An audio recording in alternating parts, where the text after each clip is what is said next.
Olá, pessoal, tudo bem com vocês? Estamos de volta. Mais uma live, mais um dia. Estamos aqui para a gente continuar o nosso estudo no livro de Gênesis. Glória a Deus por isso, por essa oportunidade que o Senhor nos dá toda quinta-feira. Vanessa Machado já está aí, Irmã Marrom já está aí, Rogério já está aí. Deus abençoe vocês. Toda vez a gente tem sempre um grupinho aqui, né? O pessoal tá chegando. Hoje eu fiz mais tarde, mas vamos fazer, né? Vamos fazer. A gente não pode parar. A gente começa um propósito, a gente não pode parar no nosso propósito. E nós temos aprendido muito aqui toda quinta-feira, né? O Senhor tem nos abençoado. E, gente, a live de hoje está uma benção. Parceiro Vanessinha, a Vanessa Machado tá aí com a gente. Manselma, o pessoal tá chegando aí. Sejam todos bem-vindos. Abra sua Bíblia no livro de Gênesis, livro do Bereshit, capítulo 26. Hoje nós vamos falar de um assunto, gente, que todo mundo enfrenta. Paz do Senhor, Rogéria, tudo bem? Paz do Senhor. A gente enfrenta esse assunto que a gente vai falar hoje. Todo ser humano enfrenta crise. Todo ser humano enfrenta crise. Enfrentando um tempo de crise é o nosso tema da nossa live hoje. Eu vou colocar aí depois, tá, gente? Enfrentando um tempo de crise. Gênesis capítulo 26. Se você está acompanhando a gente aqui toda quinta-feira, você já leu o capítulo 26. A gente vai comentar aqui. Vaninha também tá aí. Passeio, Vaninha! Vaninha é uma benção. Vaninha é uma mulher de Deus, muito abençoada, né? Uma pessoa super simples e super abençoada. Eu aprendo muito. A Vaninha, sem falar nada, eu já aprendo com ela. Uma benção. Então, gente, capítulo 26, versículo... Vamos começar do 1? Vamos começar do 1 aí e vamos falar nesse assunto tão importante. A live de hoje tá incrível. Chama mais alguém, gente. Chama mais alguém. Toca nesse aviãozinho e manda essa live para alguém, porque essa live vai abençoar muitas pessoas por causa dessa palavra, palavra de Deus. Gente, não é por causa da irmã Alessandra, não. É por causa dessa palavra. A palavra de Deus, ela é viva e ela faz aquilo que lhe apraz, né? Vamos lá? Ó, a Vanessa tá concordando comigo aí, é mesmo, ela é uma benção. Ela é uma benção, uma potência na mão do Senhor. Gênesis 26 diz assim: sobrevindo fome à terra, além da primeira vida nos dias de Abraão, foi Isaque a Gerar, a avistar-se com Abimeleque, rei dos filisteus. Apareceu-lhe o Senhor e disse: não desças ao Egito, fica na terra que eu te disser e habita nela, e serei contigo e te abençoarei, porque a ti e a tua descendência darei a todas essas terras e confirmarei o juramento que fiz a teu pai Abraão. Multiplicarei a tua descendência como as estrelas do céu, lhe darei todas essas terras, na tua descendência serão abençoadas todas as nações da terra, porque Abraão obedeceu a minha palavra. Olha só. E Deus citando Abraão aí, gente. Abraão obedeceu a minha palavra e guardou os meus mandamentos, os meus preceitos, os meus estatutos, as minhas leis. Isaque, pois, ficou em Gerar. Perguntando-lhe os homens daquele lugar a respeito de sua mulher, ele disse: é minha irmã, pois temia dizer é minha mulher, né? Porque dizia consigo: os homens desse lugar vão me matar por amor a Rebeca, porque ela era formosa de aparência. Ora, tendo Isaque permanecido ali por muito tempo, Abimeleque, rei dos filisteus, olhando pela janela, viu que ele acariciava Rebeca, sua mulher. Então Abimeleque chamou Isaque e lhe disse: é evidente que ela é tua esposa. Como você disse, ela é minha irmã. Respondeu-lhe Isaque: porque eu dizia, para que eu não morra por causa dela. Disse Abimeleque: que é isso que nos fizeste? Facilmente algum povo teria abusado da tua mulher e tu teria traído para nós esse grave delito. E deu ordem a todo o povo: qualquer um que tocar este homem ou essa mulher certamente morrerá. Semeou Isaque naquela terra e no mesmo ano recolheu 100 por 1. Presta atenção nessa palavra aí, tá? Porque o Senhor o abençoava. Enriqueceu-se o homem, prosperou, ficou riquíssimo, possuía ovelhas e bois e grande número de servos, de maneira que os filisteus lhe tinham inveja, e por isso lhe entulharam todos os poços que os seus servos do seu pai haviam cavado nos dias de Abraão, enchendo-os de terra. Disse Abimeleque a Isaque: aparta-te de nós, porque tu és mais poderoso do que nós. Então Isaque saiu dali e acampou no vale de Gerar, onde habitou. E tornou Isaque Isaque a abrir os poços que o seu pai tinha cavado, que os filisteus haviam entulhado depois da morte de Abraão, e lhe deu os mesmos nomes que já o seu pai lhe havia posto. Cavaram os servos de Isaque no vale e acharam um poço de água nascente. O texto é longo, vai até o versículo 34, mas eu não vou ler todo ele, tá, gente? Gente, esse texto aqui é maravilhoso. Esse texto, que talvez você já tenha lido ele durante o dia, nós vamos destrinchar esse texto aqui e a gente vai aprender muita coisa. Ó, tô vendo que entrou aí Guimarães Foto, Sueli, Moniquinha, tem muita gente entrando aí, sejam todos bem-vindos. Hoje a gente vai falar, gente, de crise. Hoje nós vamos falar de crise. Isaque enfrentou um tempo de crise. Isaque enfrentou um tempo de crise, um tempo de fome. Na realidade, esse vocábulo crise, ele vem do latim, é crises, né? Do latim é crises, que quer dizer um momento decisivo. Crise é um momento decisivo. Todos nós, como seres humanos, passamos por momentos de crises, por momentos decisivos. No grego, a palavra crise é crises com K, que fala de decisão. No grego, crise é decisão. O Hipócrates, que é considerado o pai da medicina, já empregava essa palavra, gente, crises. Com que sentido, irmã Alessandra? Hipócrates usava essa palavra crise. Ele usava essa palavra como um ponto alto de uma virada de uma doença. Quando você está vivendo uma enfermidade, o médico geralmente fala assim, olha, você vai ter um momento de crise aqui, né? Um momento que você ou vai melhorar ou vai piorar. Aí esse momento de crise, esse ponto alto da doença, né? Ou que é a virada da doença para melhora ou para piora, Hipócrates, que é o pai da medicina, chamava isso de crise. Então, olha só, eu estou dando alguns exemplos para você do que é a palavra crise. Mas, biblicamente falando, irmã Alessandra, o que quer dizer a palavra crise biblicamente falando? Eu vou chegar já nessa palavra, tá? Porque a gente tem aí vários conceitos do que seja crise, humanamente falando, do latim, do grego, né? E se a gente for pensar um pouquinho na nossa vida como ser humano, a primeira crise que a gente vive de verdade como ser humano, vou falar pra você qual é. A primeira crise que você vive como ser humano é a crise do seu nascimento. Você sabia disso? A primeira crise que você vive como ser humano é a crise do seu nascimento. O bebê que está dentro da barriga da mãe, ele fica ali encantado no ventre materno. Tudo que tem ali no ventre materno é para o bebê. Então ele está bem ali, ele está envolvido naquele líquido amniótico, ele recebe todos os nutrientes pelo cordão umbilical, que liga ele à sua mãe, ele está numa temperatura ideal ali, ele está na paz. Mas chega um momento que ele cresce. Chega um momento que ele cresce e ele não pode mais ficar na barriga da mãe. Ele não pode ficar mais no ventre da mãe. E o que acontece, gente? Ele tem que nascer.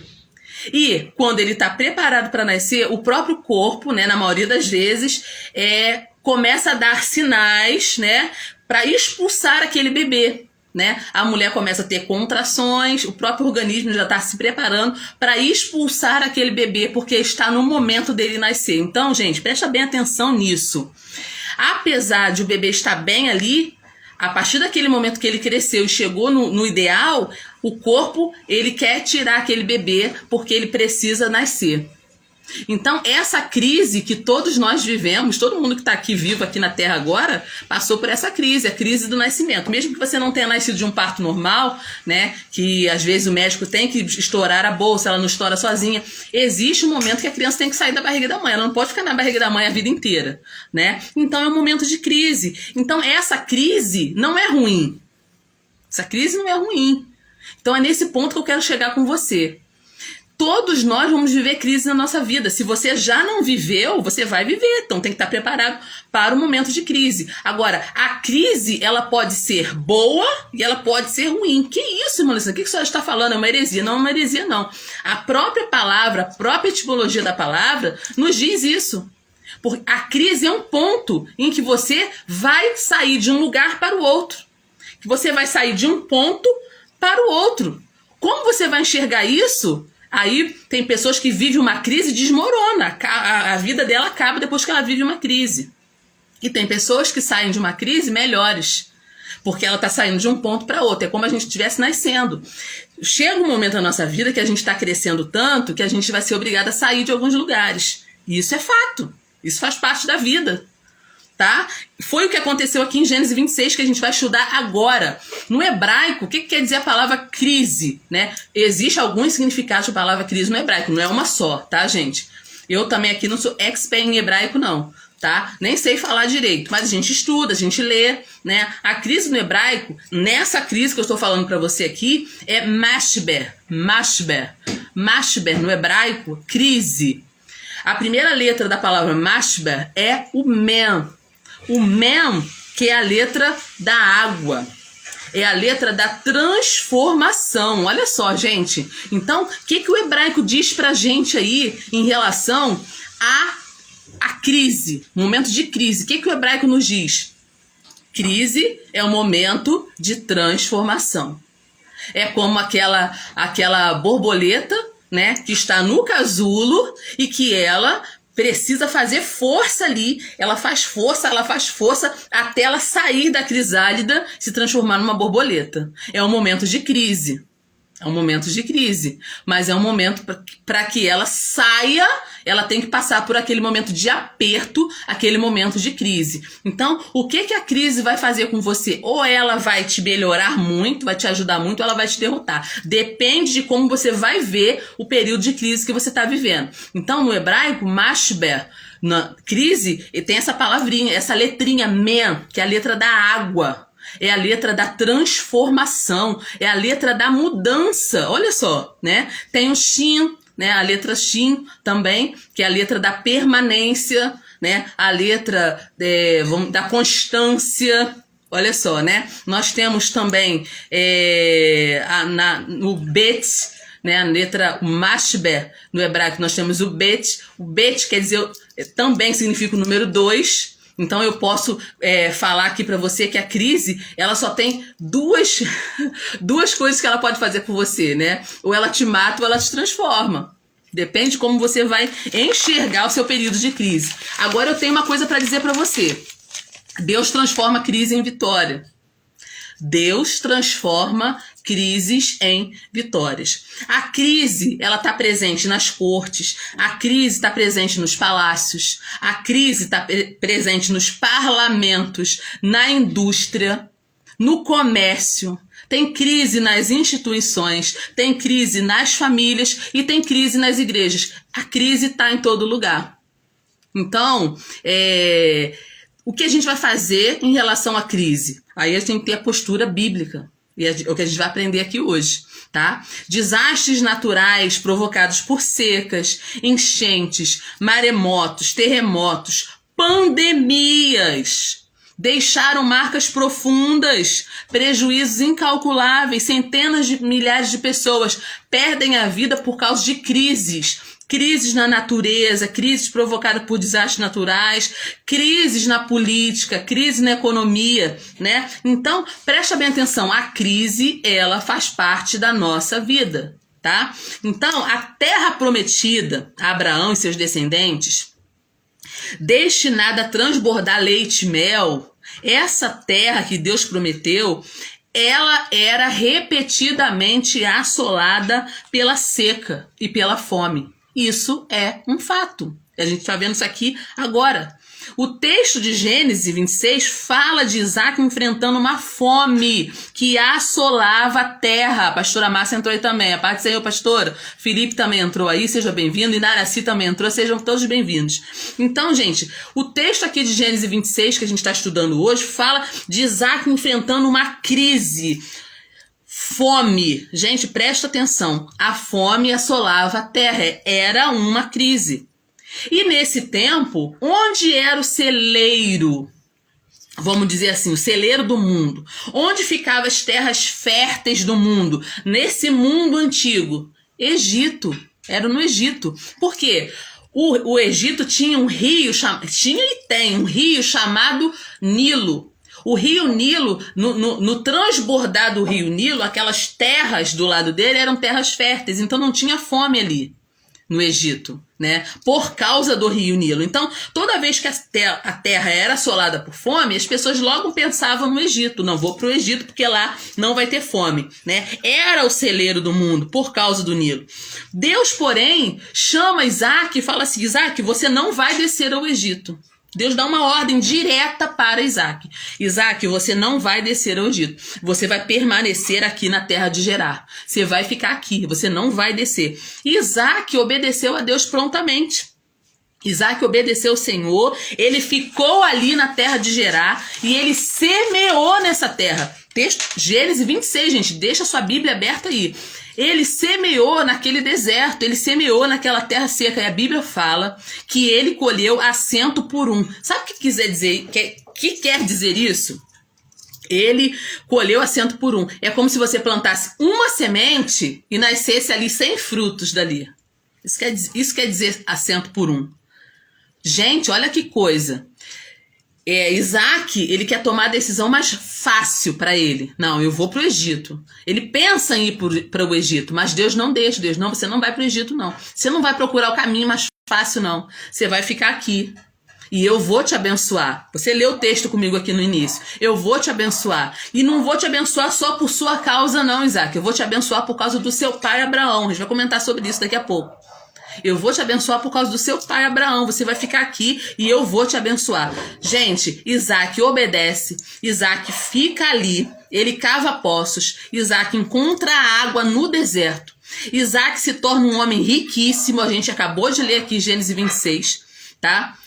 Nesse inteirinho aí, né, de tudo isso que está acontecendo na vida de Isaac, o que acontece? Ele é obrigado a lidar com a inveja e a intriga de Abimeleque naquela terra ali, porque as pessoas não ficaram satisfeitas, porque Deus estava prosperando a vida de Isaac. Então ele teve que lidar com intriga, né, com inveja. Ele é obrigado a sair dali, mas Isaac sai em paz. Isaac sai em paz. Deus honra Isaac, fazendo com que os seus inimigos mais tarde procurem Isaac para um acordo de paz, para uma reconciliação. Então, gente, tem muitos princípios abençoados aqui.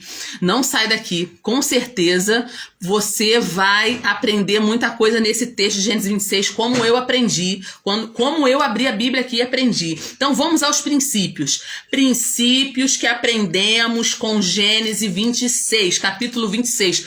Pega sua caneta aí, seu bloquinho, anota tudo que a gente vai falar aqui, porque tem princípios maravilhosos dentro desse texto, gente. É um texto tão simples, tão claro pra gente e tem tantos ensinamentos importantes. Eu tenho certeza que a palavra de Deus dentro desse texto vai mudar a sua vida. Com certeza, não tem sombra de dúvidas que a palavra de Deus vai mudar a sua vida. Então vamos ao primeiro princípio?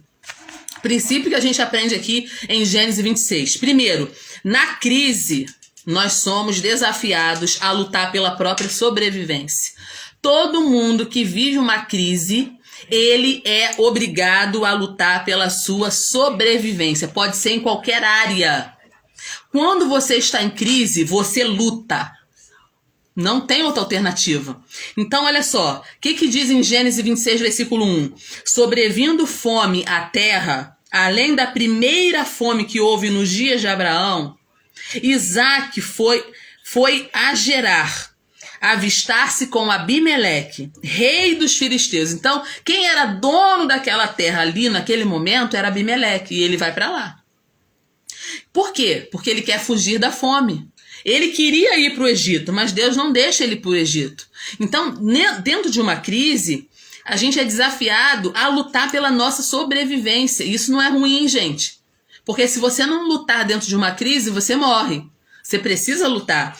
Então, a crise força Isaac a sair da terra semiárida do sul, né, e oeste de Canaã, e ir buscar pastagens lá ao longo da planície costeira, perto do mar Mediterrâneo, ali onde se denominava as terras de Abimeleque. Abimeleque era o rei daquelas terras.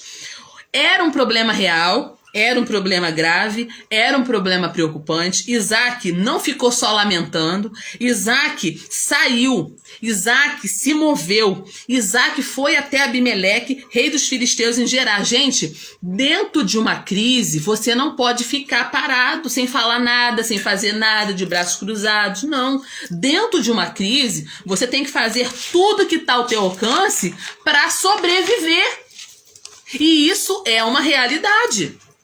Então, olha quantos ensinamentos aqui, que a gente aprende já aqui. Dentro de uma crise, que eu posso estar vivendo uma crise, né? Eu já vivi crises na minha vida, né? Poderia falar aqui algumas que eu já vivi na minha vida. E talvez você esteja vivendo uma crise na sua vida. Talvez você já tenha vivido, talvez você esteja vivendo uma crise agora. E a palavra de Deus, ela tem resposta para isso, pra gente. Na crise, nós não podemos buscar atalhos. Não dá para buscar atalhos na crise. Não dá, porque na crise, gente, não tem resposta fácil pra gente. Quando você está vivendo um momento de crise, nada é fácil. Nada é fácil.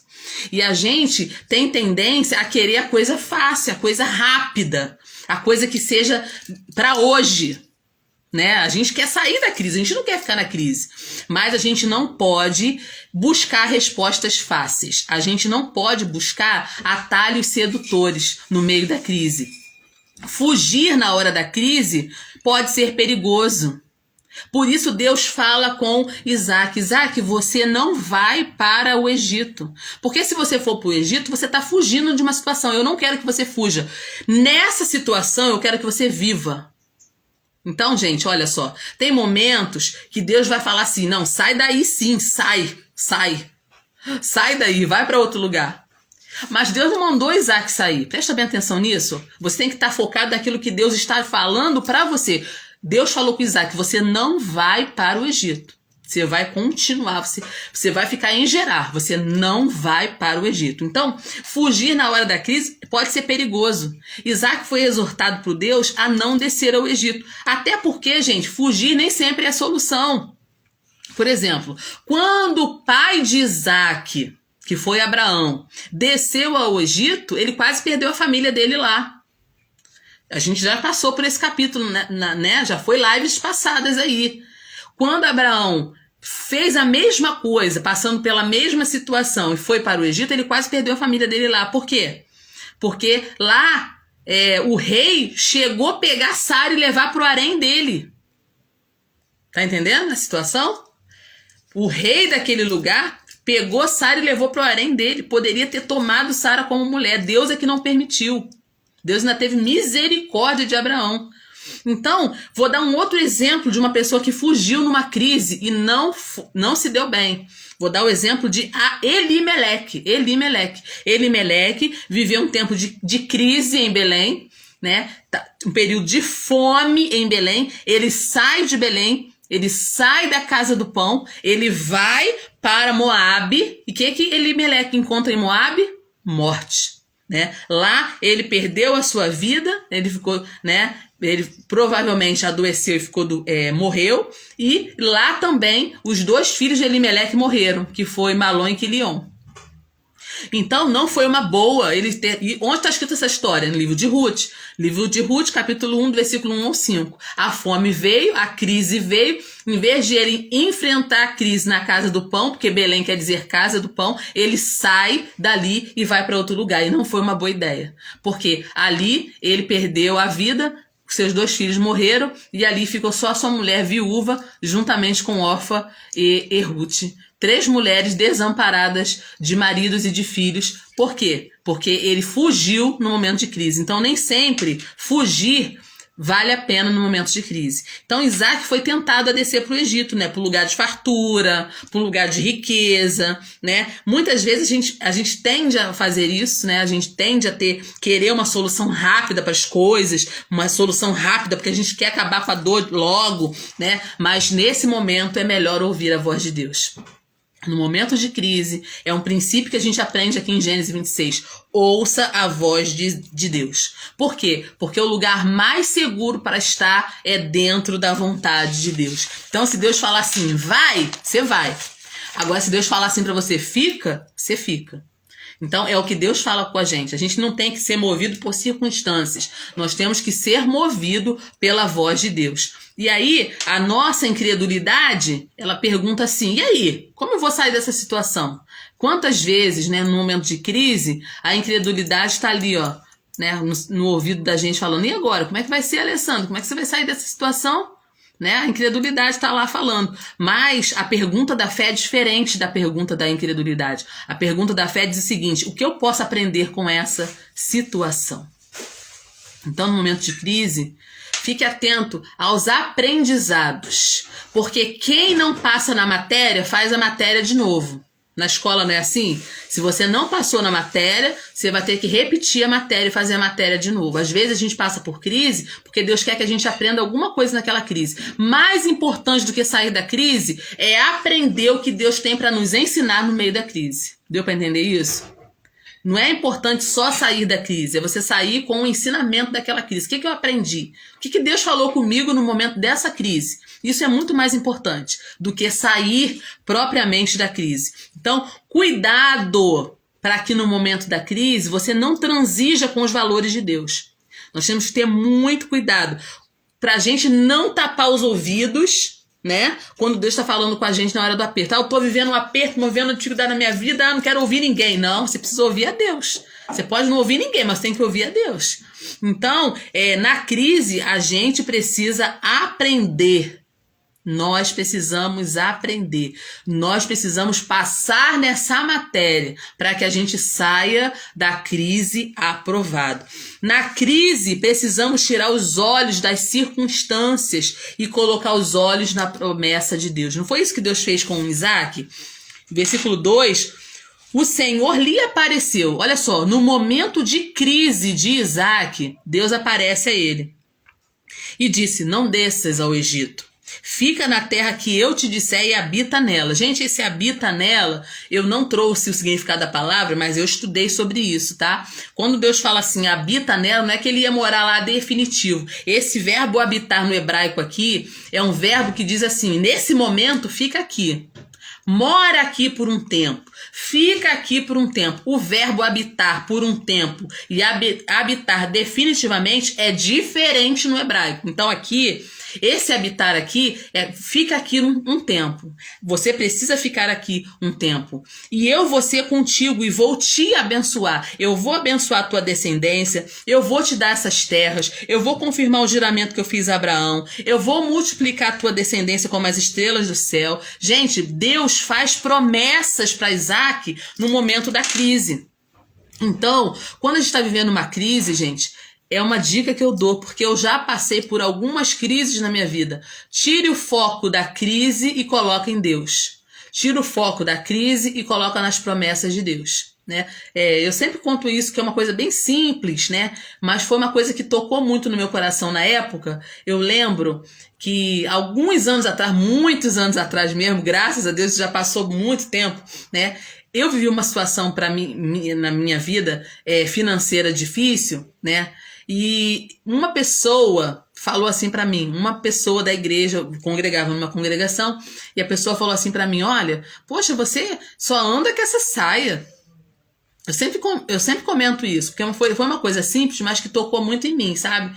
Poxa, você só tem 2 saias, só vejo você com essa saia. Você só tem 2 saias. Eu presto atenção, você só anda com essa saia. A pessoa falou isso pra mim.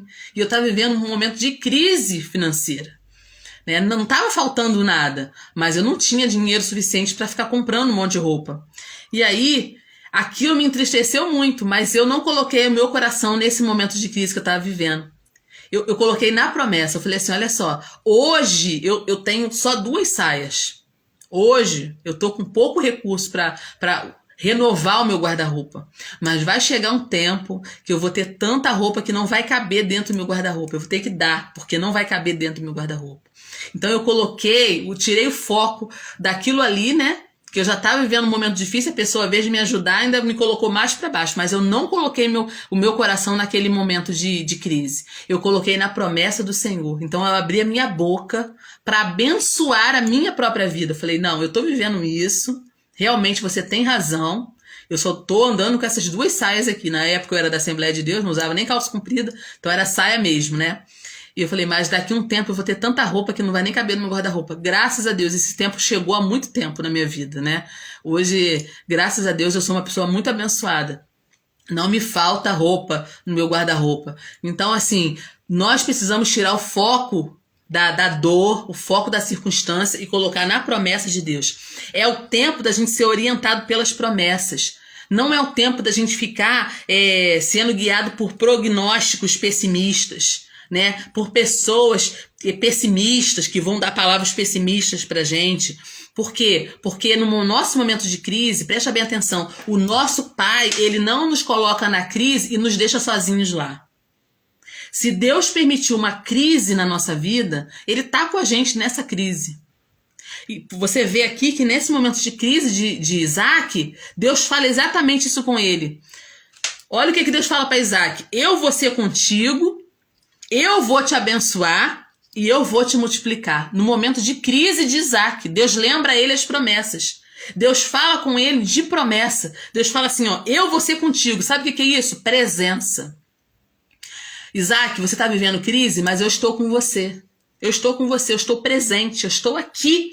Eu estou aqui com você nesse momento de crise. Então, eu vou ser contigo, presença. Eu vou te abençoar, providência. Eu vou te multiplicar, descendência. Isso quer dizer que a tua história não vai acabar aqui. A sua história vai continuar. Então presta bem atenção. Eu não sei se você está vivendo um momento de crise hoje, agora, mas uma coisa eu digo para você. Deus tem promessas para você no teu momento de crise. E eu quero te orientar a agarrar nessas promessas. Agarra nas promessas do Senhor. Não agarra no teu momento de crise ou de dificuldade. Agarra nas promessas do Senhor. E Deus ainda fala assim com Isaac, ó, eu vou te abençoar, Isaac, por causa de Abraão. Versículo 5, tá aí, Gênesis 26, 5. Eu vou te abençoar por causa do seu pai, por causa de Abraão. Por causa de joelhos que se dobraram para você no passado, pessoas que oraram contigo no passado, pessoas que falaram de Jesus para você no passado, pessoas que te abençoaram com palavras abençoadoras no passado. Eu vou te abençoar por causa delas. Então, gente, olha só. Não tem o que Deus não possa fazer por nós. Então, se agarra na promessa. Se agarra na promessa. Na crise, obedeça a Deus, sem racionalizar. O nosso maior inimigo na crise não são as pessoas. Nosso maior inimigo nas crises não são as circunstâncias. Nosso maior inimigo na crise é a nossa racionalização, a nossa cabeça, a nossa mentalidade, a nossa razão. Momento de crise, você não pode ficar dando muito ouvido à razão, não, gente. Você tem que dar ouvido à sua fé. Senão você fica incrédulo de crer que Deus pode fazer alguma coisa. Porque o cenário é tão difícil que você não vê luz no fim do túnel. Mas preste atenção, na crise, não racionalize.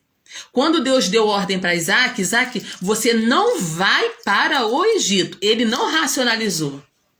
Isaac obedeceu. Deus falou, você não vai para o Egito, você vai ficar aqui na terra. Isaac não discutiu. Isaac não questionou Deus. Mas aqui tem fome, não tem nada aqui. Ele não questionou Deus, ele não discutiu. Isaac não duvidou de Deus. Isaac obedeceu prontamente. Deus falou, não desce, e ele não desceu. Ele foi paciente, porque ele pensou, se Deus está falando isso comigo, que vai me abençoar, eu creio que ele vai me abençoar. Então, o caminho da obediência é o caminho da bênção. Presta bem atenção, gente. Você que está vivendo um momento de crise, talvez você já tenha vivido, talvez você ainda vá viver. Presta bem atenção, porque todos nós passamos por um momento de crise. O caminho da obediência é o caminho da bênção. Portanto, na crise, não fuja de Deus. Não fuja de Deus na crise.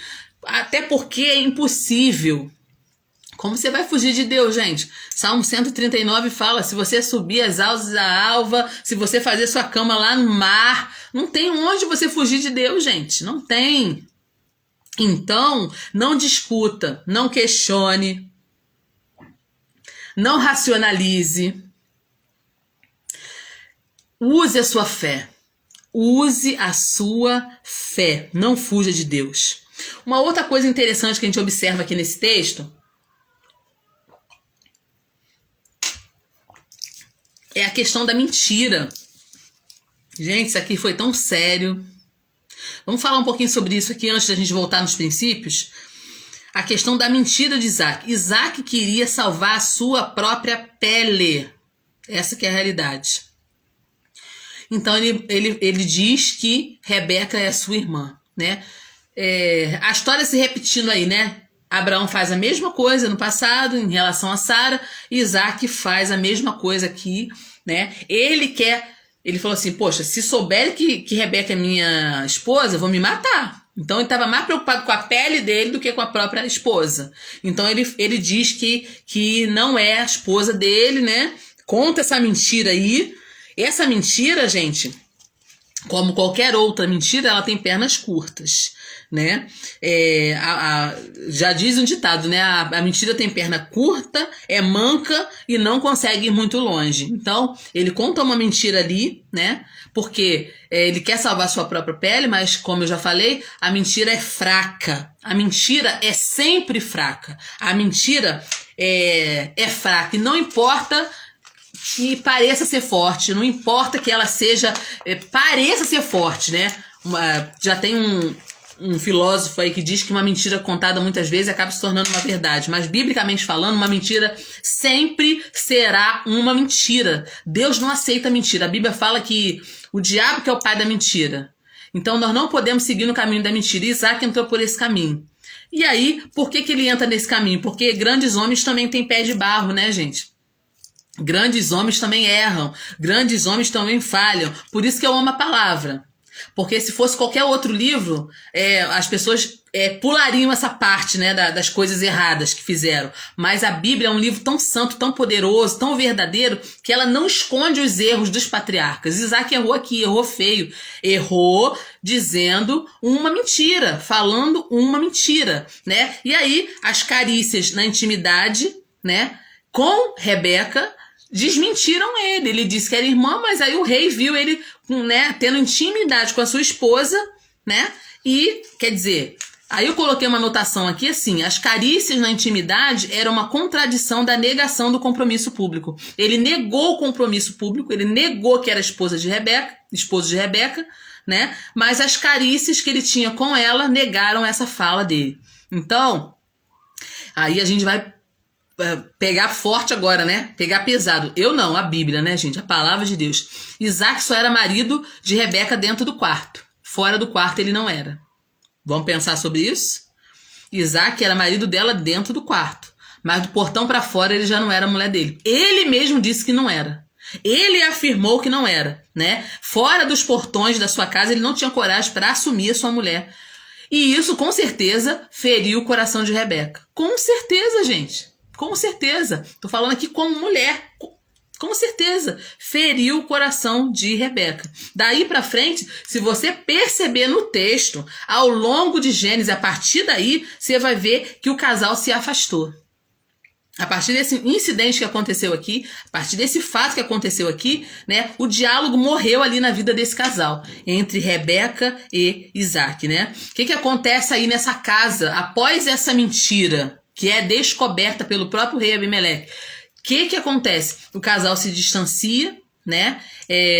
Jogam um filho contra o outro. Você vê, a Bíblia diz que Rebeca amava Jacó e Isaac amava mais a Esaú. Isso está escrito claramente na Bíblia, né? Escrito claramente na Bíblia. E aí eles sofreram consequências por conta dessa mentira que com certeza feriu o coração de Rebeca. A gente sabe que a velhice desse casal aqui foi uma velhice triste, solitária. Eles não conversavam, eles não tinham um diálogo dentro de casa. Rebeca ouvia por trás das cortinas, Rebeca ouvia por trás das tendas o que acontecia na tenda de Isaac, né? Ela ouvia as coisas e ia contar para Jacó. Foi assim que ela armou a situação ali de Jacó enganar o seu pai. Então, gente, tudo tem um início, um meio e um fim, tudo tem uma consequência. E aí, essa velhice de Isaac foi vivida com a ausência de Jacó, porque Jacó ele é obrigado a fugir de casa. A mãe orienta, ó, vai para casa do seu tio, porque Esaú tá com raiva, vai te matar. Ele já falou que vai te matar, então ela ficava escutando as coisas, né, e ia contar para Jacó. E a partir desse momento, Rebeca não vê mais Jacó, porque quando Jacó volta para casa, Rebeca já tinha morrido. Então, olha só que situação dentro de casa, né, gente? A ausência de Jacó, a revolta de Esaú, porque Esaú, ele era um homem totalmente descomprometido com a família. Ele casou com mulheres etéreas, mulheres que não tinham nada a ver com o povo de Deus. Quer dizer, uma família que se desestruturou ali por falta de diálogo, por falta de comunicação, por falta de convivência. Então, abri um parênteses aqui para falar, porque o texto me dá margem para isso. O texto fala exatamente sobre isso, tá? E como tudo começou. Possivelmente começou por esse fato aqui, né? Quando Isaac nega ser o marido de Rebeca para salvar a sua própria pele. Então, vamos voltar para o texto em relação a princípios na crise. Vamos voltar. Na crise, nós precisamos fazer o ordinário, porque o extraordinário é Deus que vai fazer. Gente, eu aprendi muito isso aqui. Eu aprendi muito com esse texto aqui, Gênesis 26, versículo 12. Olha o que está dizendo aí. Semeou Isaac naquela terra. Ué, que terra? A terra da fome. A terra que não dava nada. A terra que estava passando por uma fome terrível. Semeou Isaac naquela terra e no mesmo ano, recolheu 100 por 1, porque o Senhor o abençoava. Então, presta bem atenção. Na crise, nós temos que fazer a nossa parte. Na crise, nós temos que fazer o ordinário. O que é o ordinário? É aquilo que nos cabe. E o extraordinário, quem vai fazer é Deus. Então, muitos podiam dizer para Isaac, olha, não adianta plantar aqui, Isaac, a gente está vivendo um período de fome, a terra é seca, não chove, não vai dar certo, para! Tem gente que já tentou e não conseguiu, tem gente que já tentou e fracassou, não tem jeito, não dá, né? Mas Isaac, ele não aceitou essas palavras. Isaac não aceitou passivamente o fracasso, não. Isaac, ele confiava em Deus. E não foi o próprio Deus que apareceu para ele, dizendo que ia abençoar ele? Que não era para ele ir para o Egito? Então, se Deus falou que não é para mim ir para o Egito, que é para mim ficar aqui, eu vou fazer o que tem que fazer aqui. Já que eu não posso ir para lá, ah, mas não vai dar certo. A terra é seca, não tá chovendo, tá uma fome terrível. Ele foi contra todos os prognósticos, gente. Ele desafiou o tempo. Ele desafiou as previsões. Ele desafiou a lógica. Ele desafiou tudo. Ele semeou naquela terra. A Bíblia fala que ele semeou naquela terra. Então, deixa eu te dar um conselho. Para de reclamar. Para de reclamar. Para de reclamar. Porque o ordinário é você que faz. O extraordinário é Deus que faz. Então, para de reclamar. Semeia na terra. Semeia no seu casamento.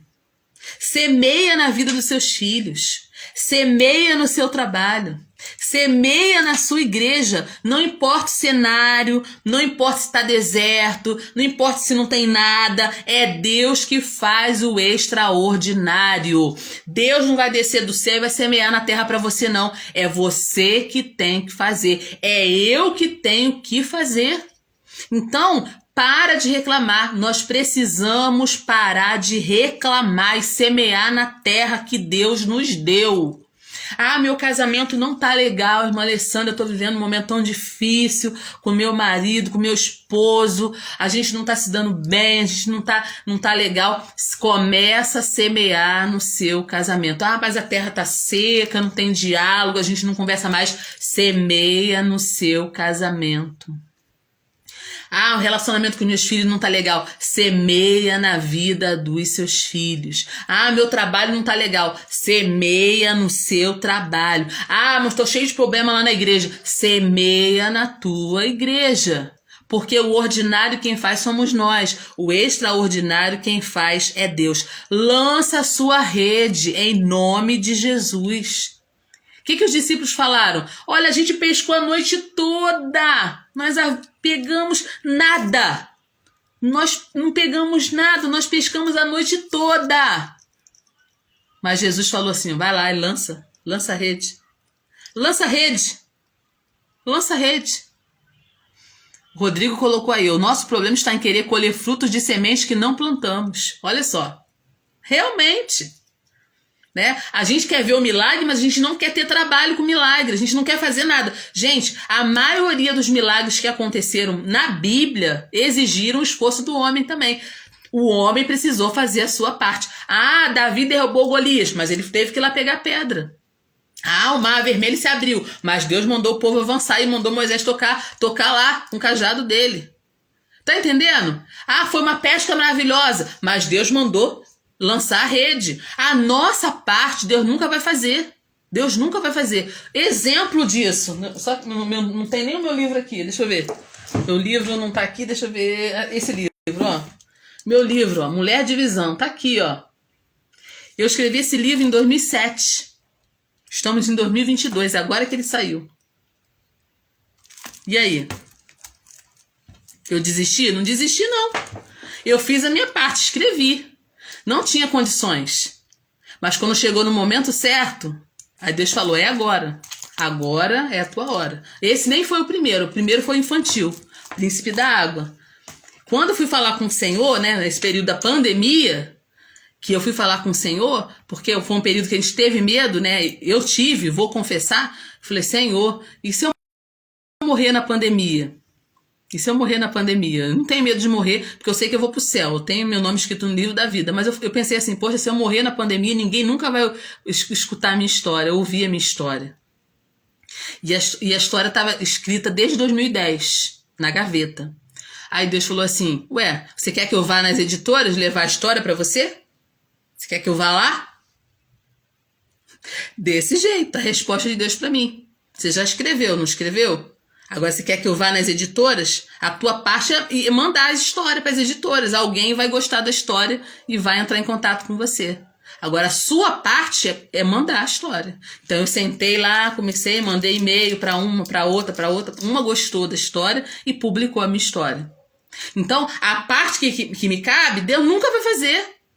Então aqui, gente, eu aprendi com Isaac aqui, diante de tudo que estava dando errado, diante da fome, diante do deserto, Isaac semeou naquela terra. Então, para de reclamar, vamos parar de reclamar e vamos semear na nossa terra. Que terra que você está vivendo uma crise? Semeia. Semeia na vida dos seus filhos, semeia na sua igreja, semeia no seu trabalho. Semeia no seu casamento, lance a sua rede, lance o seu pão sobre as águas, porque depois de muitos dias o acharás. Ande pela fé. Eu aprendi aqui com Isaac a andar pela fé. Espere uma colheita extraordinária de Deus, porque é isso que Deus vai fazer. Deus fez isso com Isaac e ele vai fazer isso de novo, gente, porque Deus tem sempre mais. Presta bem atenção, o nosso espaço para receber sempre vai ser pequeno em relação ao que Deus tem para nós. Nós é que somos limitados, Deus não é limitado. Quando Isaac semeou, ele colheu uma semente para 100. Gente, isso aqui é muito lindo. Por quê que ele conseguiu colher a 100 por 1?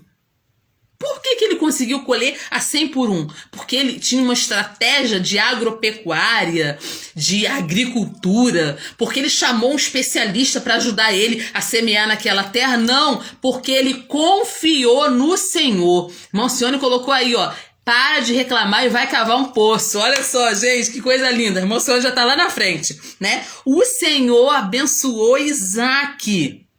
O Senhor abençoou Isaac. Gente, mas para me plantar eu preciso de água. Justamente isso, irmão Sione. Ele falou, eu vou cavar o poço. Eu vou cavar poço. Isaac, gente, se tornou um próspero empresário rural. A Bíblia fala que ele enriqueceu muitíssimo. Sabe por quê? Porque ele fez a parte dele. Sair água do poço, função de Deus. Tirar a água, fazer a água brotar do poço, função de Deus. Cavar o poço, função de Isaac. Então, a intervenção sobrenatural de Deus não anula a ação do homem. Presta bem atenção. A intervenção sobrenatural de Deus não anula a nossa ação. O que é para mim fazer, eu tenho que fazer. Ateliê Entrelaçadas também tá aí. Moriza, parceiro Moriza. O que é para mim fazer, eu vou fazer. O que é para Deus fazer, Ele vai fazer. Deixa eu contar mais uma experiência para você, né? É porque eu tenho que pegar um livrinho aqui para mostrar para vocês, né? Deixa eu sair daqui rapidinho, peraí.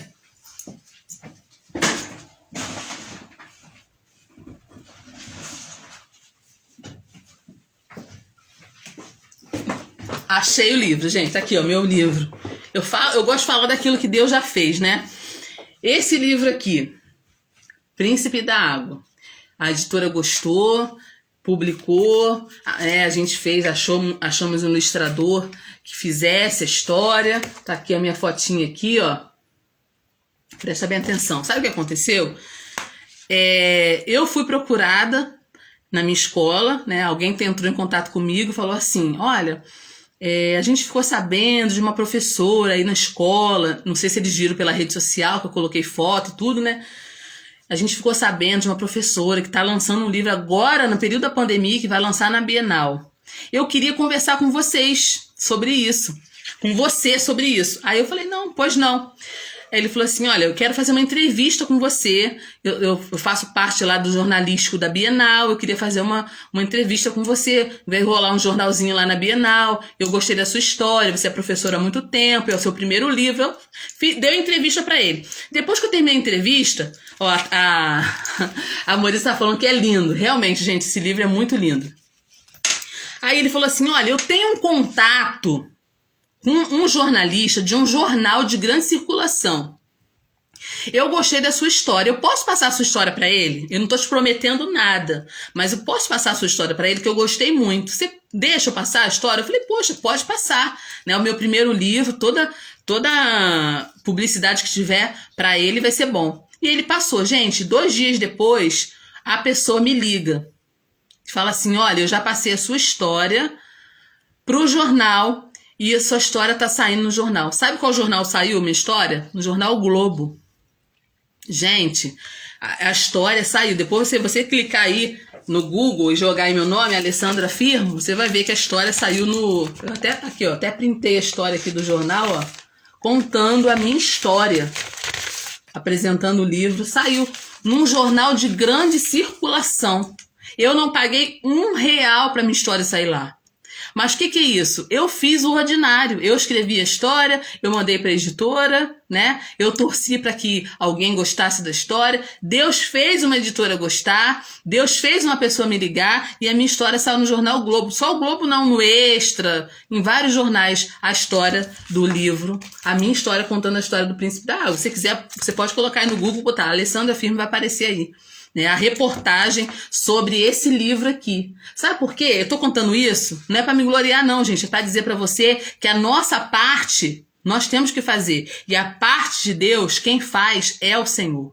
Então, eu tô te incentivando agora a confiar no sobrenatural de Deus e a fazer a sua parte. Isaac experimentou o milagre de Deus na crise. No seu pior momento, ele experimentou um milagre. Mas ele não prosperou na passividade, porque ele cavou poços, como o Ancione está falando aí, irmão Marrom, né? Ele cavou poços, ele plantou, ele investiu, ele trabalhou. Resumindo, ele foi um trabalhador. A Moriza, que é a Ateliê Sonhos Entrelaçadas, está falando, glória a Deus. Inclusive, a Moriza vai fazer o personagem do meu livro, gente. Olha, tô esperando, tá, Moriza? Meu personagem, tá? Tô esperando meu personagem aí. A Moriza é uma artesã de mão cheia, né? De mão cheia, uma bênção. Tem um trabalho lindo aí. Depois, se você quiser seguir a página dela, gente, Ateliê Sonhos Entrelaçadas. Clica lá, você vai ver cada coisa linda que ela faz, tá? Ó, e ela vai fazer o meu personagem também. Eu já tenho... duas artesãs já fizeram meu personagem, que eu vou começar a dar palestra por aí, né, com um livro. Eu preciso do personagem físico, as crianças gostam. E ela tá fazendo também um personagem pra mim de crochê, gente. Coisa linda do céu, né? Pra você ver, né, que coisa linda o Senhor faz. Então, nós fazemos a nossa parte e Deus faz a dele. Então, Isaac foi lá, gente. Isaac foi cavar poços. Começou a cavar, plantar. Então... É um incentivo pra gente. É ou não é um incentivo pra gente? Parar de reclamar e começar a trabalhar, gente. Trabalhar com afinco. Trabalhar com intenção. Isso é uma coisa que eu aprendi na minha vida. Eu não faço nada sem intenção. Nós precisamos ser intencionais. Eu estou estudando o livro de Gênesis. Ó, a irmã Alcione tá falando que é o personagem também, Moriz. Ó, mais uma encomenda pra você aí, tá? Mais uma encomenda do Príncipe da Água, que ela quer também o Príncipe da Água. Quando ficar pronto, eu vou trazer aqui pra mostrar pra vocês, tá, gente? Aí, se você quiser, você encomenda com ela, porque ela é uma artesã de mão cheia. Então, nós precisamos ser intencionais. Quando iniciou o ano, Deus colocou no meu coração assim, qual livro você vai estudar esse ano? Né? Independente que a gente está lendo sempre a Bíblia, a gente tem que pregar, ensinar, normal. Mas qual livro que você quer dividir com as pessoas? Deus colocou no meu coração estudar o livro de Gênesis. E eu falei, Senhor, por que Gênesis? Porque é o livro do início. É o livro do começo. É o livro para você entender tudo. Para você entender uma história, você tem que começar do começo. Então, olha quantas coisas a gente tem aprendido, gente, toda quinta-feira aqui. Eu fui intencional. Nós precisamos ser intencionais naquilo que a gente faz. Eu estou estudando a Bíblia, por quê? Para quê? Com que objetivo eu estou fazendo o que eu estou fazendo? Nós precisamos ser intencionais. Então, presta bem atenção. Há uma conexão entre diligência humana e bênção de Deus. Existe uma conexão entre diligência humana e trabalho de Deus, bênção de Deus. Para você prosperar, você tem que trabalhar, meu filho. Não existe prosperidade sem trabalho, não existe. Então, se você quer ser abençoado, faça a sua parte. Vamos ler lá Provérbios 10, versículo 4? Vamos lá, gente. Daqui a pouco estamos terminando a nossa live aí. Vamos aproveitar bem o nosso tempo. Provérbios, capítulo 10, versículo 4. Vamos lá? Provérbios 10, 4. Olha o que está dizendo aí em Provérbios 10, versículo 4. O que trabalha com mão remissa empobrece, mas a mão dos diligentes vem a enriquecer-se. Então, a Bíblia já fala aqui, gente. O livro da sabedoria já disse isso pra gente. Você quer ser abençoado?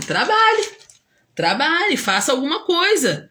Então, uma grande lição de capítulo 26 de Gênesis é isso. Um dos grandes princípios. Mas não acabou não, tá, gente? Vou tomar uma aguinha aqui. Agora a gente vai pra segunda parte. Agora tem um fechamento legal aí. Presta bem atenção.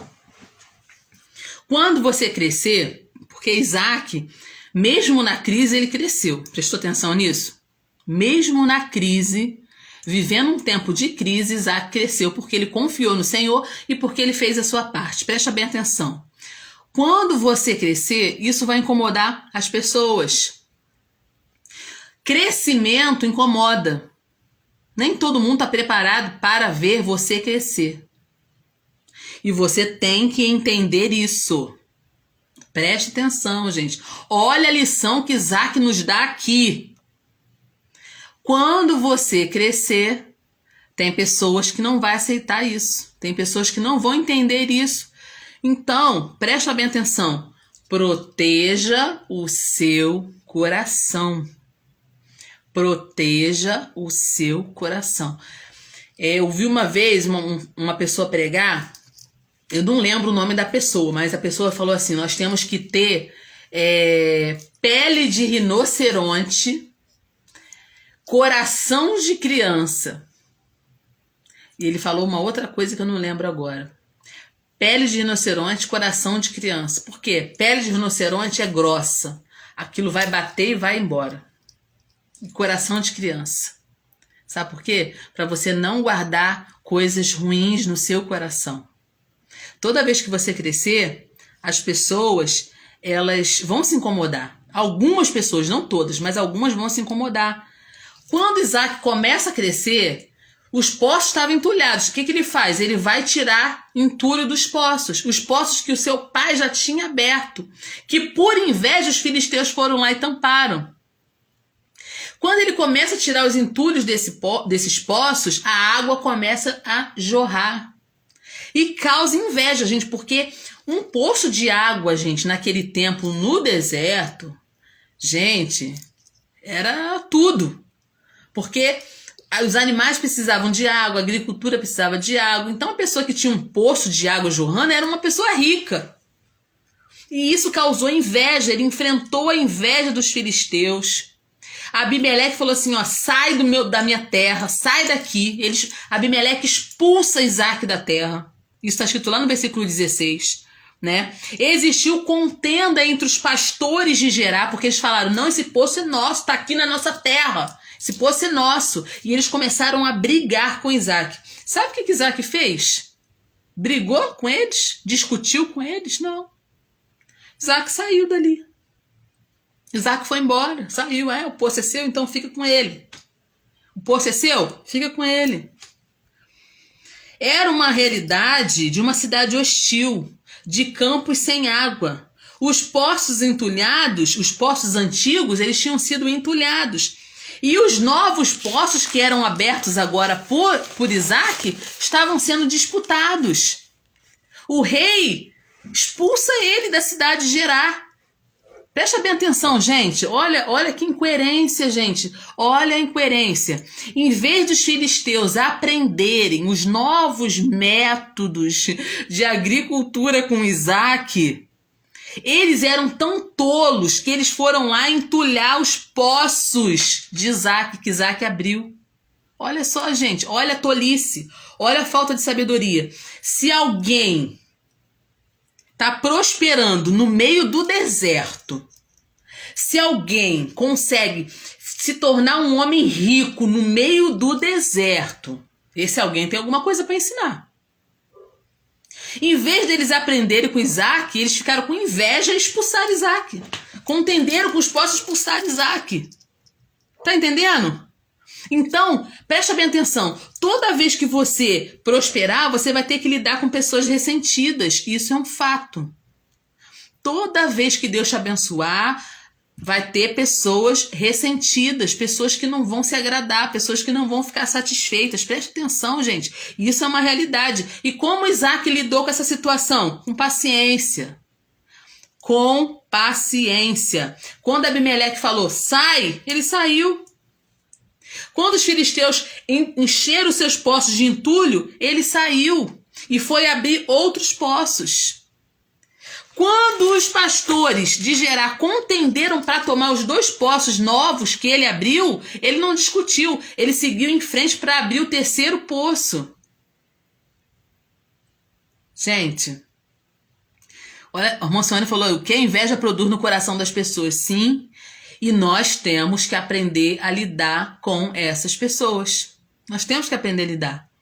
E aí, tomaram os 2 poços de Isaac, ele foi lá e abriu o 3º. Sabe o que Isaac me ensina aqui? Que é melhor sofrer o dano do que entrar numa briga, buscando novos direitos. Sabe por quê? Porque é impossível ser próspero sem saúde emocional. O que adiantava para Isaac ter aquele poço ali com briga, com discussão?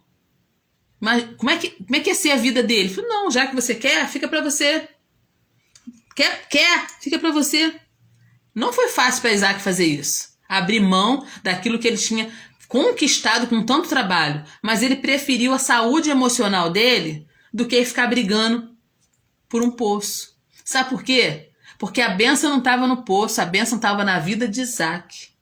É isso que as pessoas não conseguem entender.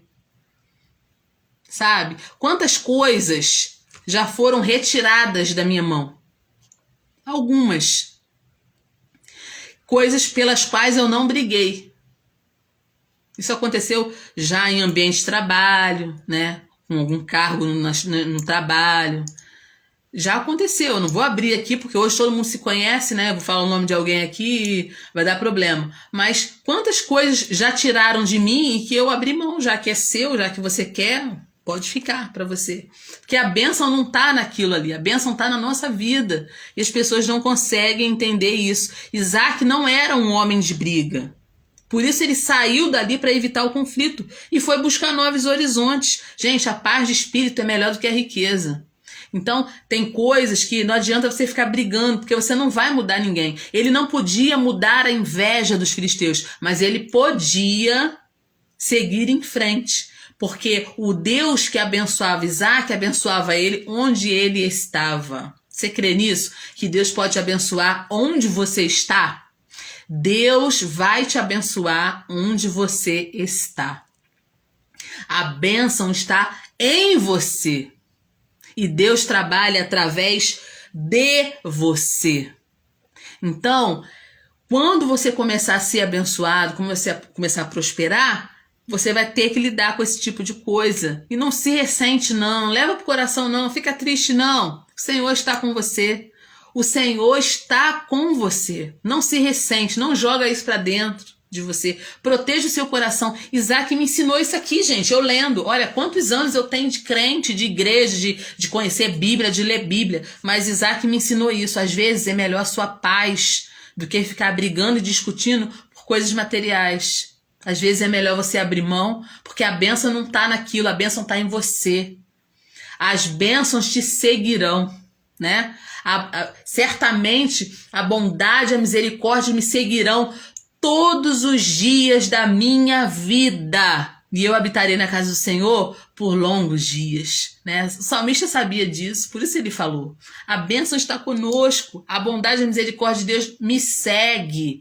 Se eu estiver em Campo Grande, a bondade e a misericórdia do Senhor está comigo. Se eu for para Santa Cruz, a bondade e a misericórdia do Senhor está comigo. Se eu for para Itaguaí, a bondade e a misericórdia de Deus está comigo. Se eu pegar o avião e for lá para os Estados Unidos, a bondade e a misericórdia do Senhor está comigo. Se eu pegar o avião e for lá para o Japão, a bondade e a misericórdia do Senhor está comigo. A bondade e a misericórdia do Senhor estão comigo para onde eu for. Eu creio nisso, eu creio no que está escrito na palavra. E eu aprendi isso com Isaac. São lições maravilhosas. Gente, estamos caminhando.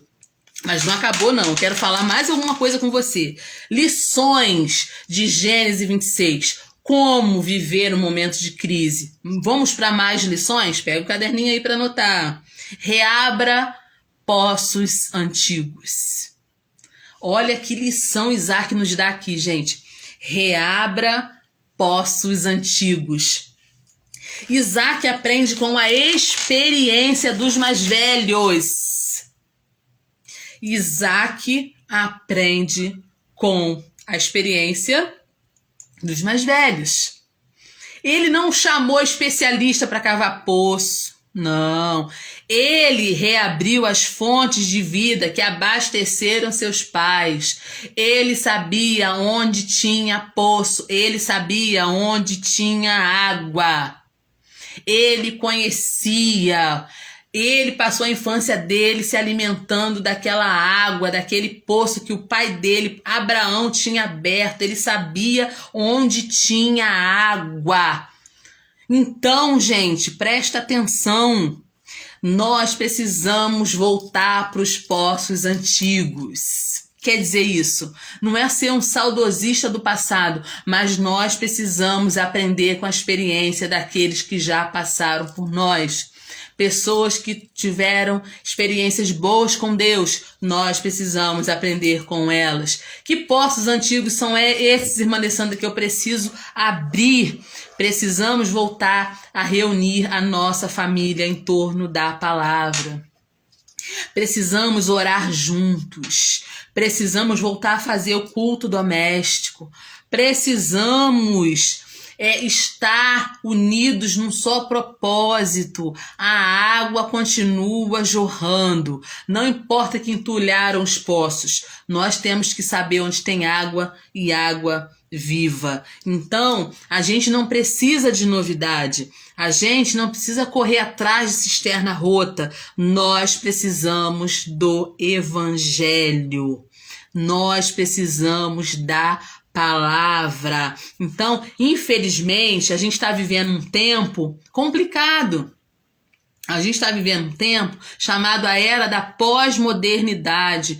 O que a era da pós-modernidade tem a ver com isso? É a era onde as pessoas querem coisas novas, as pessoas querem novidade, as pessoas querem eventos. Gente, não é assim. A palavra de Deus tem tudo que a gente precisa para alimentar a nossa alma, alimentar o nosso espírito.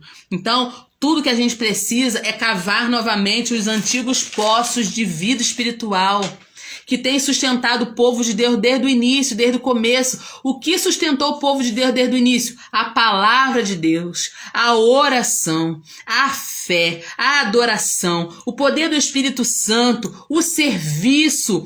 Tudo isso fez a igreja andar até hoje. E tudo isso vai fazer a gente continuar caminhando. O que acontece às vezes é que a gente deixa o inimigo tampar os nossos poços. A gente deixa o inimigo colocar entulho nos nossos poços. Mas sempre que houve um reavivamento espiritual no mundo, gente, sempre que houve um reavivamento espiritual de poder na história da igreja, foi alguém que cavou um poço novamente. Foi alguém que desentulhou um poço e deixou a água do Espírito molhar a nossa plantação, a nossa vida. Quando a gente dá liberdade para o Espírito Santo de Deus operar, ele faz maravilhas. Então o problema não é o poço, o problema é o entulho que está dentro dele.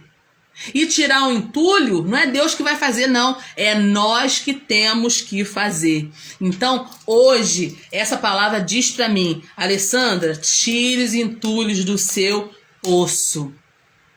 Cave novos poços. Quer ser abençoado? Quer ser próspero? Aprenda a se tornar um especialista em cavar poço. Coloca aí, gente. Escreve aí. Eu sou uma cavadora de poço. Eu sou uma cavadora de poço.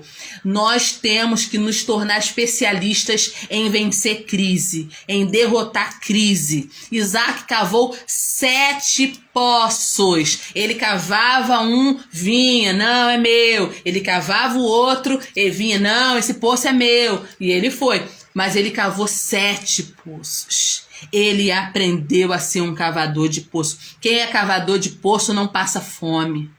Quem é cavador de poço não morre no deserto. Quem é cavador de poço prospera em meio à crise. Quem é cavador de poço se especializa naquilo que faz. Eu sou uma especialista em cavadora de poço. Gente, nova profissão. Eu sou uma especialista em cavadora de poço. A gente precisa entender que a nossa prosperidade, ela não vem da mão do homem. A nossa prosperidade vem da mão de Deus. Ó, Ateliê Entrelaçada já colocou aí, ó. Eu sou uma cavadora de poço. Eu sou uma cavadora de poço. Eu sou especialista em cavar poço. Eu sei onde tem água viva para me alimentar, para me abençoar, para me abastecer. Eu sou uma cavadora de poço. Reobote, né? Finalmente, ele consegue abrir um poço que ninguém quer tomar mais. E ele chama esse poço de Reobote. Ele chama esse poço de amplo espaço, espaçoso. Então, gente, que lição, como eu tenho aprendido. Gente, eu aprendi muito em Gênesis 26. A gente precisa querer mais. A gente precisa aspirar mais que os nossos pais. A gente precisa andar mais. A gente precisa avançar mais do que os nossos pais avançaram. A gente não tem que ficar no passado, no saudosismo. Ah, era assim, era assado. Isaac não ficou no passado, não. Ele usou a experiência do passado para fazer uma coisa nova no futuro. Então Deus tem um futuro para mim. Deus tem um futuro para você. Presta bem atenção. A história é dinâmica, gente. A história, ela avança. A história, ela avança. Tem gente que fica preso no passado. Não podemos ficar presos no passado. O passado é um reservatório de experiências para nós, mas temos que avançar para o nosso futuro. Viver o presente com os olhos no futuro. É o carro, né, gente? É o carro. Eu não dirijo, não, mas eu vejo aí meu marido dirigindo. O carro, ele tem um vidro na frente enorme para você ver o teu futuro. O retrovisor, o espelho do retrovisor é pequenininho para você ver o que está atrás de você. Então vamos trazer isso para a nossa vida espiritual? Retrovisor é pequeno para você olhar o que passou, o que está lá atrás. Mas para frente, o vidro tem que ser enorme para te dar visão, né? Para te dar visão, para você enxergar o que está à sua frente. Para de viver no passado. Avança para o seu futuro. Gente, quantas lições abençoadas que eu aprendi aqui. Versículo 25, estou caminhando para o final. Gênesis 26, 25. Olha aí na sua Bíblia, o que está dizendo? Depois que Deus abençoa muito Isaac, olha o que Isaac faz no versículo 25. Então levantou ali um altar, e tendo invocado o nome do Senhor, armou sua tenda, e os servos de Isaac abriram ali um poço. Ele virou um cavador de poço mesmo, né, gente? Ele ensinou isso. Mas o que eu quero focar aqui é que Isaac levantou um altar. Presta bem atenção. Cava poço, mas não fica só no poço não, tá? Seja um cavador de poço, mas erga altar ao Senhor também. Erga um altar ao Senhor. Isaac, ele misturou liturgia e trabalho. Ele misturou liturgia e trabalho. Ele misturou liturgia e trabalho. Ele levantava altares no trabalho. Ele louvava a Deus no seu trabalho. Ele trazia o seu trabalho para Deus. Gente, isso é uma chave muito importante aqui pra gente. Porque tem gente que separa a sua vida pessoal da sua vida com Deus, da sua liturgia no culto. Presta bem atenção, o culto não é só 2 horas que você passa na presença de Deus lá na sua igreja, não. O culto é muito mais do que isso, tá? O culto é a tua vida. O culto é a tua vida. A tua vida tem sido uma adoração ao Senhor, porque tudo que Isaac fazia no seu trabalho tinha Deus lá. Foi Deus que falou para ele, não vai para o Egito, fica em Gerar e eu vou te abençoar. E ele foi lá e começou a cavar poço. E Deus fez jorrar água. E Deus prosperou a vida de Isaac. Então, essa coisa de tentar separar o nosso trabalho do nosso culto não dá certo. A gente é um ser único. A gente é um ser inteiro. Então, não podemos... Tem gente que quer ter uma vida na igreja, mas quer ter outra vida em casa, outra vida no trabalho, né? Todas as vidas diferentes. Nós somos uma pessoa só. Então, mistura adoração. Mistura adoração no seu trabalho. Não quer dizer que você vai ficar fazendo culto no seu trabalho, mas você precisa ser um crente no seu trabalho também. Você precisa ser um servo de Deus no seu trabalho também. Na sua rua também, na sua vizinhança também, dentro da sua família também. Então, tudo que você faz na sua vida precisa ser um ato de adoração ao Senhor, um ato litúrgico. Você precisa trafegar da igreja para o seu trabalho na mesma devoção. Porque a Bíblia fala que quando a gente trabalha, a gente tem que fazer como se estivesse fazendo para o Senhor. Esse é o segredo. Fazer como se estivesse fazendo para o Senhor. Antes de receber o seu culto, Deus precisa se deleitar com a sua vida. Deus se deleita com a sua vida, então não adianta tentar oferecer culto para o Senhor se a tua vida está totalmente disforme, totalmente diferente daquilo que Deus te chamou para ser. Então Isaac também nos dá essa lição, né? Ele levantou altares ali no meio da sua plantação, no meio do seu trabalho, ele levantou um altar ao Senhor. Então levanta um altar de adoração ao Senhor, não somente na igreja quando você estiver adorando. Levanta o altar de adoração ao Senhor no seu escritório, no seu comércio, na sua página, na sua rede social.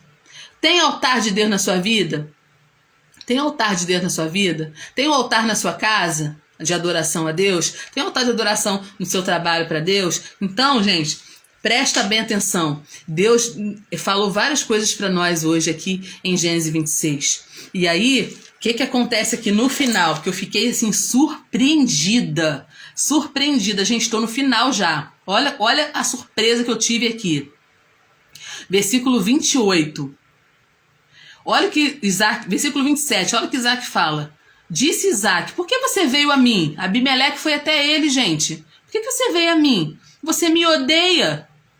Você me expulsou do seu meio.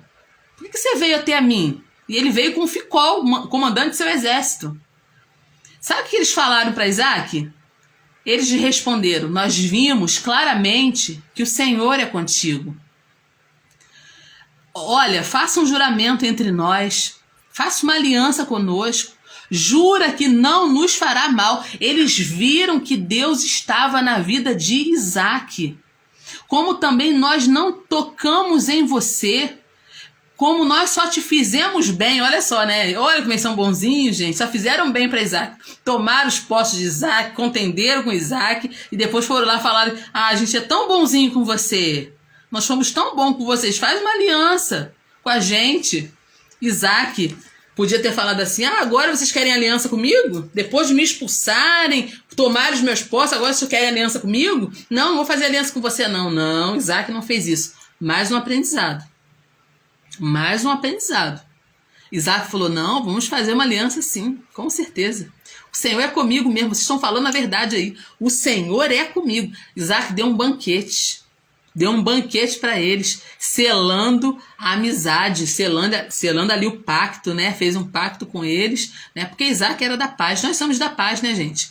Mesmo que algumas pessoas querem fazer guerra com a gente, mas nós somos da paz. Então, não se surpreenda quando aqueles que lutaram contra você se reconciliarem com você. Você crê que Deus pode trazer essas pessoas que lutaram tanto contra você, trazer para fazer um pacto com você? Eu creio nisso, porque Deus faz isso também. Então, quando a gente entrega a nossa causa na mão de Deus, o nosso problema na mão de Deus, as nossas crises na mão de Deus, a gente não precisa se defender. Deus é o Deus que nos defende. Deus é o Deus que luta por nós. Deus é o Deus que nos abençoa. Então, o que eu quero, o que eu preciso, o que você precisa, gente, é da mão de Deus. O que nós precisamos é da bênção de Deus. Se o Senhor colocar a mão na nossa cabeça e nos abençoar, não tem maldição que se levante contra a nossa vida. Não tem, tá? E aí, a irmã Sônia colocou aí o medo de confrontar o servo de Deus, com certeza. Eles perceberam, olha, a gente fez tanta coisa. A gente lutou contra Isaac, fechou os poços dele, entulhou os poços dele, e Deus abençoando, e Deus abençoando. Vamos fazer uma aliança com esse homem, que esse homem é de Deus, né? Deus pode fazer isso. A Vanessa colocou aí, eu creio também. Deus pode fazer com que essas pessoas que lutaram contra você, contra mim, vierem até nós fazer um pacto. Olha, realmente você é uma mulher de Deus. Realmente você é um homem de Deus. Realmente você é uma serva de Deus. Realmente você é um jovem de Deus. Você crê nisso? Deus faz essas coisas. Então, o que você precisa? O que você precisa? O que eu preciso? É da bênção de Deus. Eu preciso das mãos de Deus sobre a minha cabeça. Eu preciso da bênção do Senhor. Eu preciso que Deus fale assim, não se preocupe, que eu vou te abençoar. E é exatamente isso que ele está dizendo hoje. Não se preocupe, eu vou te abençoar. Faça o ordinário, que eu vou fazer o extraordinário. Cava poço, que eu vou fazer jorrar água. Creia que mesmo na crise eu tenho uma bênção para você. Então, essa foi a live de hoje. Gênesis 26. Que o Espírito Santo de Deus continue falando no íntimo, no profundo do teu coração, que aquilo que eu não consegui transmitir para você, né, por conta das minhas limitações, que o Espírito Santo continue falando no teu coração. A Ateliê Sonhos Entrelaçadas colocou aí, isso acontece. Às vezes a pessoa nos critica, mas quando ela precisa de oração, ela vem nos procurar. Com certeza, gente. Com certeza, com certeza. Com certeza, Moriza. Porque a pessoa vê que nós temos Deus na nossa vida, né? Mesmo a gente incomoda às vezes, né? Porque o brilho incomoda, né? O brilho também incomoda. Mas nós sabemos que o Senhor está conosco, né? A Telia colocou aí, olha, e isso é uma bênção, poder refletir o Senhor e interceder por quem precisa. Realmente, né? Vamos fazer como Isaac. Na hora que chegar alguém, né? Mesmo aquela pessoa que criticou você, falou mal de você, mas se ela chega pedindo uma oração, ore por ela, né? Se ela vem querendo reconciliação, reconcilie com ela. Nós somos da paz, gente. Nós somos pacíficos, bem-aventurados pacificadores, porque eles serão chamados filhos de Deus, né? Quanto aprendizado. Dá vontade de ficar falando aqui a noite toda, gente, fazer uma vigília. Qualquer dia eu vou fazer uma vigília aqui, vai acabar uma live, vai entrar outra, vai acabar uma live, vai entrar outra, né? É muito bom falar de Jesus. Quero agradecer a Deus, né, pela vida de vocês. Está tão tarde já, né? Vai dar meia-noite, gente, e tem um monte de gente aqui me ouvindo, compartilhando da palavra. Que coisa linda, que coisa abençoada. Muito obrigada. Que Deus continue abençoando vocês, né? Coloca essa palavra no teu coração e semana que vem nós vamos estar aqui novamente, se Deus quiser, se Deus permitir, com mais um capítulo de Gênesis. Eu quero pedir para você, gente, Toca nesse aviãozinho, envia essa live para alguém que precisa. Eu vou fazer uma oração bem rápida agora para você, né, para que a gente possa se despedir. Senhor, meu Deus e meu Pai, na tua presença nos encontramos, queremos te agradecer, Senhor. Muito obrigada por esses momentos que passamos aqui, Senhor, na tua presença. Senhor, que possamos aprender essa palavra, que possamos colocar essas chaves de sabedoria dentro da nossa própria vida, que a gente possa aprender, Senhor, a fazer a nossa parte e deixar que o Senhor faça a sua parte, que a gente possa aprender a cavar poços, que a gente possa aprender a depender de Deus, a se movimentar, a se mexer no momento da crise, porque no momento da crise o Senhor também tem bênçãos para a nossa vida. Muito obrigada, Senhor, por tudo, em nome de Jesus. Amém. Amém. Deus abençoe vocês. Pastora Márcia, Vanessa Machado, Vaninha, Rogéria. Gente, tem tanta gente aqui que eu acho que eu nem consigo falar o nome de todo mundo. Que Deus abençoe muito vocês. Até a próxima quinta-feira. Se Deus quiser. Glória a Deus.